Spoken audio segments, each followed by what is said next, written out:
تو اب جو ذل رضا صاحب نے اور ذیشان صاحب نے سما باندھا تاکہ لگے کہ جشن ہے، ہم دسترخوان امام حسن میں آئے ہیں، یہ رزق کا دسترخوان ہے، یہ امام حسن نے بچھایا تھا، اور ایسا دسترخوان تھا، یہ تو ہم کیا کریں، ایک دن کا کرتے ہیں ہمارے سال، امام حسن تو پورے سال کا پورا دن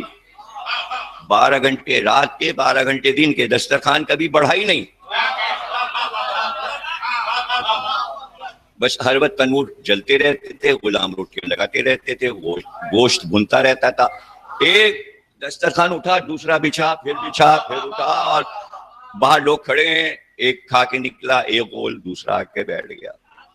بڑے بڑے حال بنوائے تھے امام حسن نے، اور اس میں وہ دسترخوان لگتے تھے، اور اکثر آپ خود تشریف جب لاتے تھے، ورنہ غلام کھڑے ہو کے کھلواتے تھے، اور اس کے بعد جب بچے جوان ہو گئے تو ان کی نگرانی میں جناب حضرت عباس، حضرت علی اکبر، یہ لوگ سب نگرانی کرتے تھے،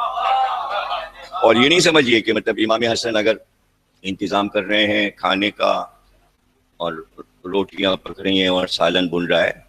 تو اب امام حسن مطلب اس میں جب بچے جوان ہوتے تھے تو اپنا حصہ ڈالتے تھے،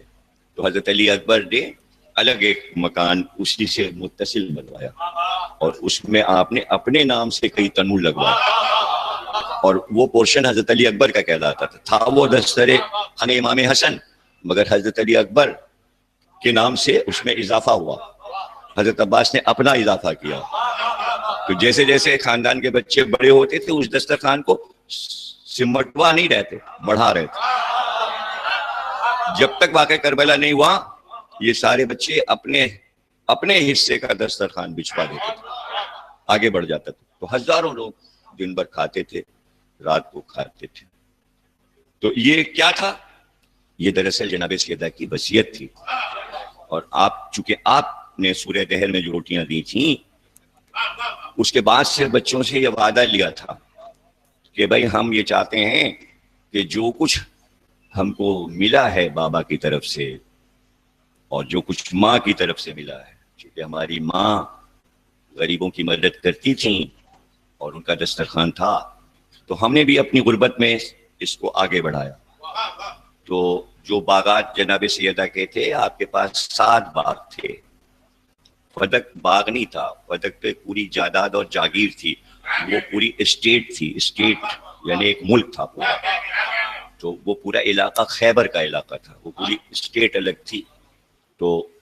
اس پہ قبضہ ہوا تھا۔ 7 باغ جو بی بی کے اپنے تھے، وہ میری کتاب جناب سیدہ پڑھے، اس میں میں نے 7 باغوں کے نام لکھے ہیں، ڈیٹیل بتائیے کہ اس میں کیا کیا پیدا ہوتا تھا، تو ان 7 باغوں کی جو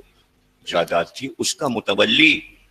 جناب سیدہ نے وصیت کے مطابق جو کاغذ پہ نام لکھا تھا وہ امام حسن کا تھا، امام حسن کو متولی بنایا تھا، اس کے بعد امام حسین متولی ہوئے امام حسن کے بعد، پھر اس کے بعد امام زین العابدین علیہ السلام اس کے متولی ہوئے، اور ہر امام نے اس کو بڑھایا، یعنی انہی باغات میں مزید درخت لگا کر کھجوروں کے اور دیگر پھلوں کے تجارت کو بڑھایا، اس لیے کہ آبادی بھی عرب کی بڑھ رہی تھی، تو جو 60 سال میں آبادی بڑھی تو ان کے لیے مزید کھانے کا انتظام کرنا تھا، تو یہ عالم محمد کی یہ والی تاریخ کوئی آپ کو سناتا ہے؟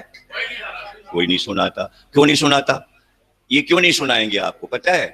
کیوں نہیں بتائیں گے یہ کہ ائمہ ہر وقت بانٹتے تھے، کھلاتے تھے، اس لیے کہ پلٹ کے نیچے سے کہے گا آپ کیوں نہیں کھلاتے، آپ پیروی کیوں نہیں کرتے، آپ ائمہ کی پیروی کیوں نہیں کرتے، آپ تو ہر وقت مانگتے رہتے ہیں لاؤ لاؤ لاؤ لاؤ لاؤ، بابا آپ پیروی کیجئے، ٹھیک ہے، لاؤ لاؤ کوئی بری بات نہیں ہے، لیکن جب آ جائے تو پھر بانٹ دو،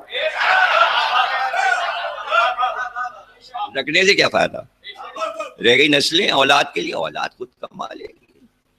اولاد خود کما لے گی۔ عبد الملک بن مروان جب حاکم ہوا تو وہ آیا مدینے، اور امام محمد باقر صلوات اللہ السلام علیہ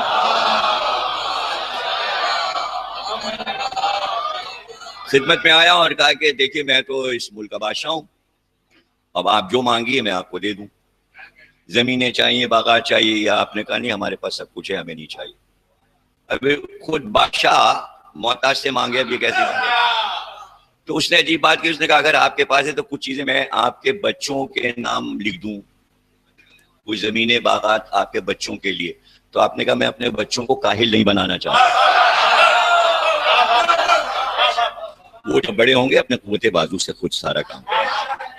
تو اب جو لوگوں کی سوچ یہ ہے کہ خوب بہت سا بناؤ, رشوتیں لو, اور یہ کہ بچوں کے لیے, ارے وہ بچے تمہارے نہیں ہیں, وہ ایک سورہ فاتحہ بھی نہیں پڑھوائیں گے مرنے کے بعد. ہاں برسی پہ بھول جاتے ہیں, چیلم تک بس ہے پلاؤ بلاؤ, کسی کے لیے کچھ نہ رکھو, سب بانٹ دو قوم میں مومنین کو, دے دو سب خرچ کر دو. ہاں مکر ٹکانے کے لیے جگہ, لیکن اگر بہت زیادہ ہے بانٹ دو, رکھو نہیں. اور بانٹنے سے اور آتا ہے,